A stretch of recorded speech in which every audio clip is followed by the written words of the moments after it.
국경 없는 기자회 RSF에서 문재인 대통령의 정책을 비판한 언론인에게 반역적인 기사를 써서 국가 원수를 모독했다고 한 더불어민주당을 비판했습니다.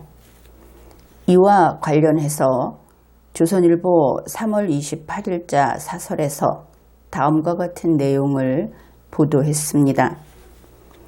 국경 없는 기자회는 아직까지 아무런 언급이 없는 문 대통령이 직접 민주당 성명을 비판하고 앞으로 언론 자유의 원칙을 존중하겠다 하는 것을 보장하라.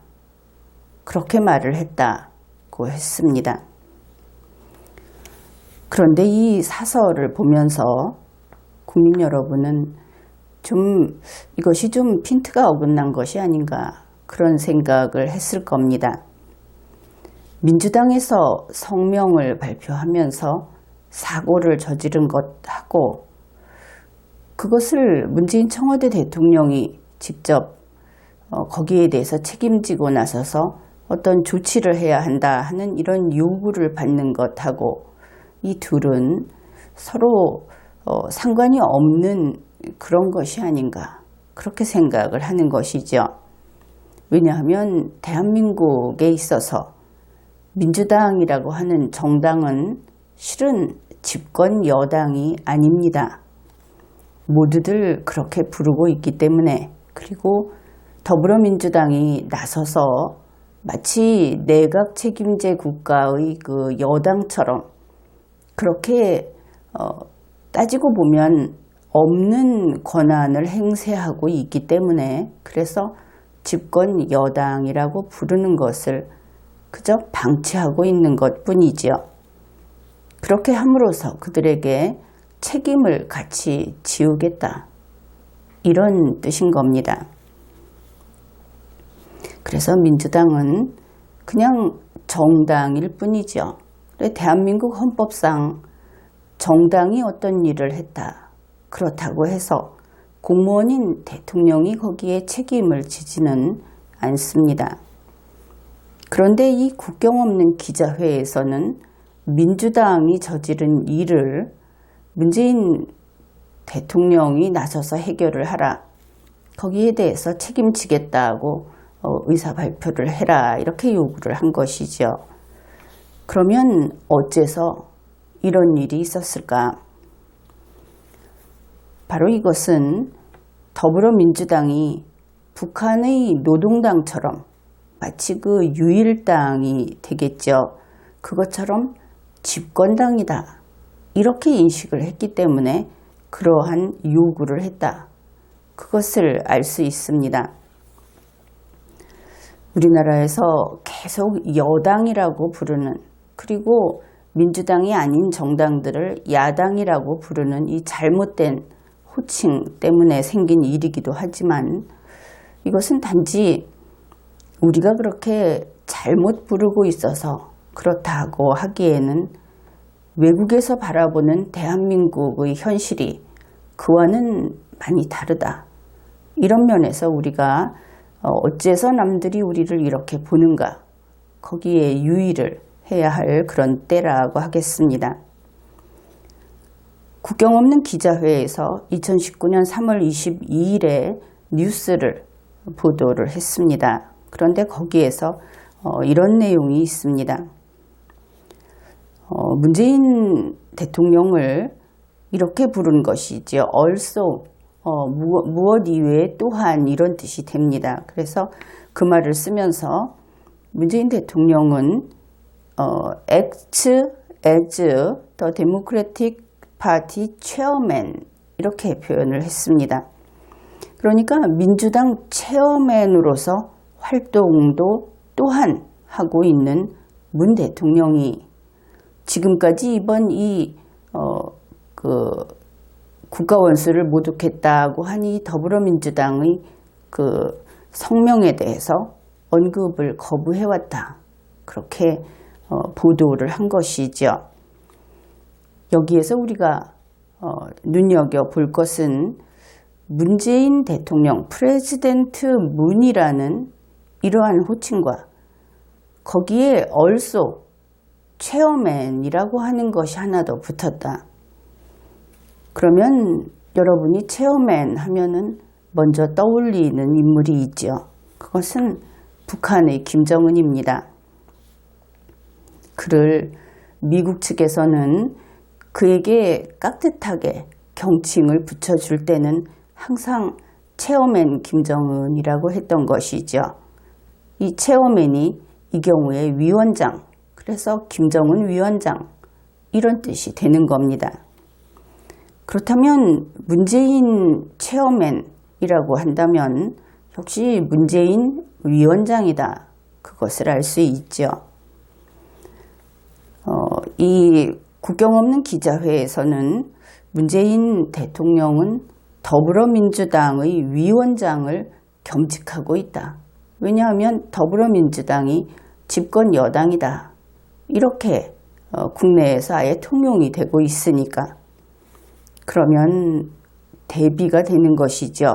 북한에는 김정은 위원장 겸 최고 지도자가 있고 남한에는 문재인 위원장 겸 대통령, 또 이번에 이 반역적인 기사를 썼다 하고 비난을 할 때는 또 국가 원수 이렇게 쓰고 있죠. 이렇게 남과 북에 거의 대등한 두 가지 직책을 겸한 이런 지도자들이 있다.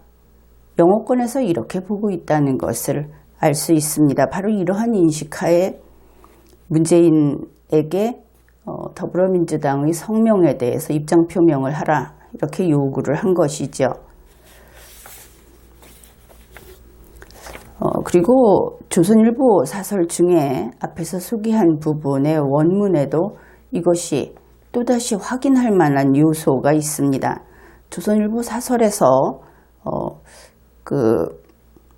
문 대통령이 직접 민주당 성명을 비판하고 이러이러한 내용을 보장하라고 했던 그 부분은 바로 국경 없는 기자회의 아시아 지부장이 한 발언입니다.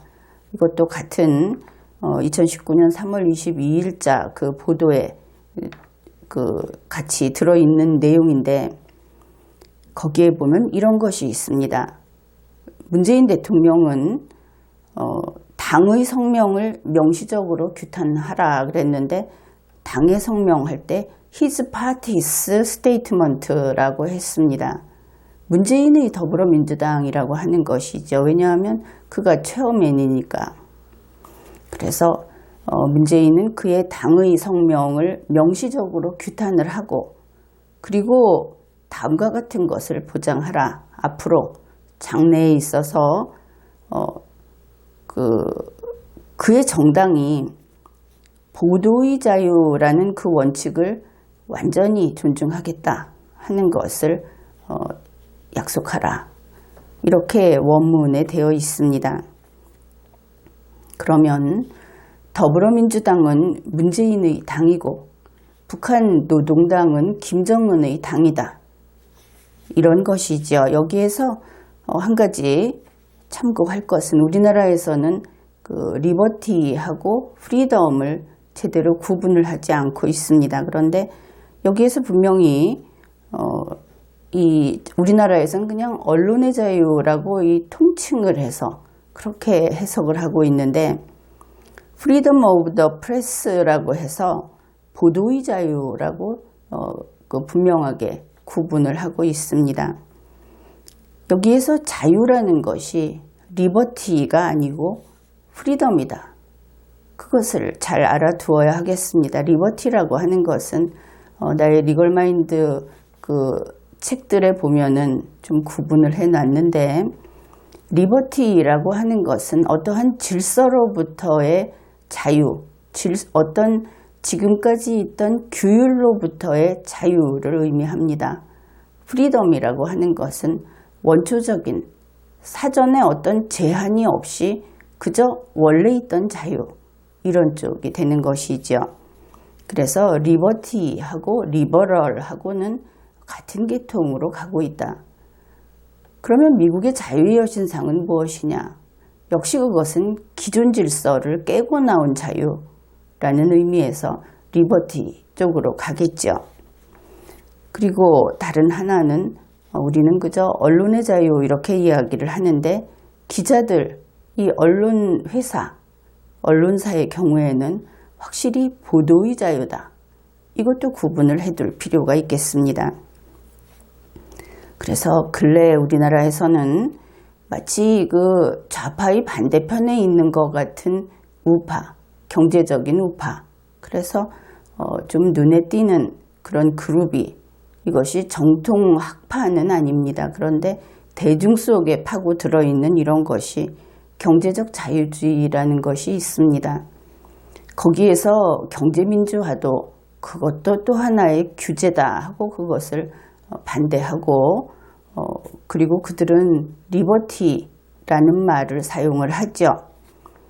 그런데 이 경제적 자유주의가 리버티를 사용하는 것은 조금 전에 이야기를 했듯이 그것이 리버럴의 계열이고 또 질서에 대한 반질서의 개념이고 결국은 그런 의미에서 국가체제라든지 기존의 전통, 어떤 헌정질서 같은 것도 꾸준히 맥을 이어오는 질서가 되겠죠. 거기에서부터 자유롭고자 하는 반질서, 이런 의미에서 볼 때 이것은 또 좌파라고 할 수 있겠죠. 그러한 좌파에서 온 것이 바로 이 리버티 계열, 크게는 스스로도 리버럴이라고 한다. 그것이 우리나라의 경제적 자유주의다. 이러고 보니 이 국경 없는 기자회에서 요구한 것은 리버티가 아니고 프리덤이더라. 이런 것들도 같이 확인을 해볼 수 있었습니다.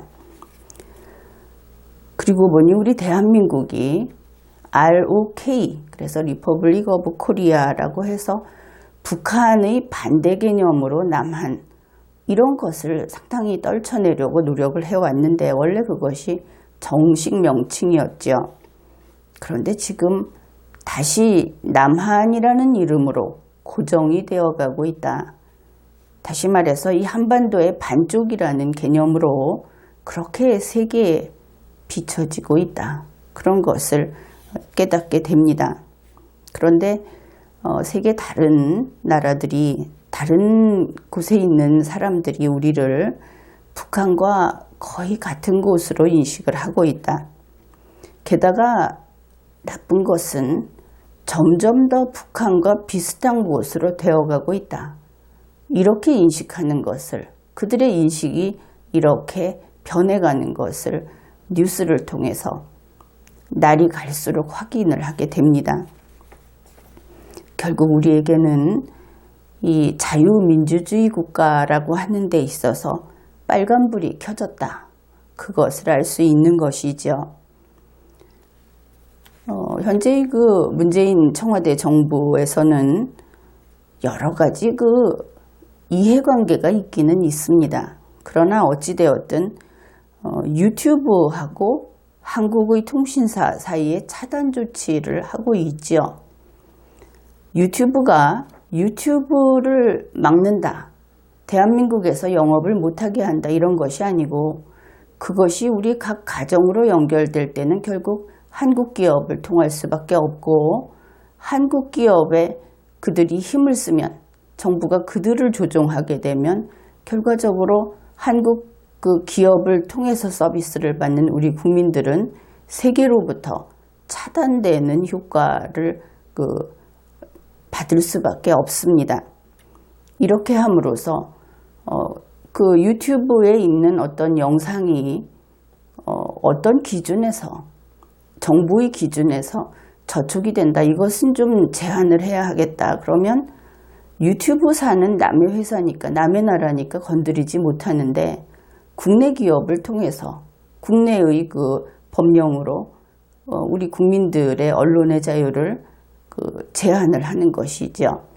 이것은 엄연히 언론의 자유 침해다. 이렇게 볼 수 있겠습니다. 이것이 시작이었고 지금도 이것을 정부는 점점 확장하고 있는 것을 여러 가지 발표를 통해서 우리가 알 수 있습니다.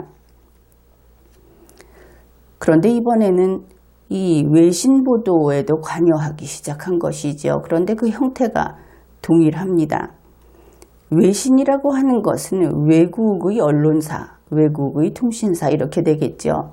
거기에다가 어떤 요구를 하지는 못하면서 거기서 일하는 한국인, 우리나라 사람에게는 우리 법령을 적용할 수 있고 설령 그가 우리 법령의 그 규율 대상이 아니라고 하더라도 한국인이라는 것을 내세워서 어떻게 국가원수를 비난하느냐, 모욕하느냐. 그래서 그것은 반역이다. 이런 식으로 그 연결되어 있는 한국인을 통제함으로써 그렇게 함으로써 외신의 보도의 자유를 침해한 것이다. 그래서 이것은 거의 동일한 사건이고 결국은 대한민국이 자유민주주의 국가에서 벗어나고 있다고 하는 그 빨간불을 우리 국민들이 확인하게 된 그런 뉴스다. 이렇게 볼 수 있겠습니다. 지금까지 리걸마인드 연구소였습니다.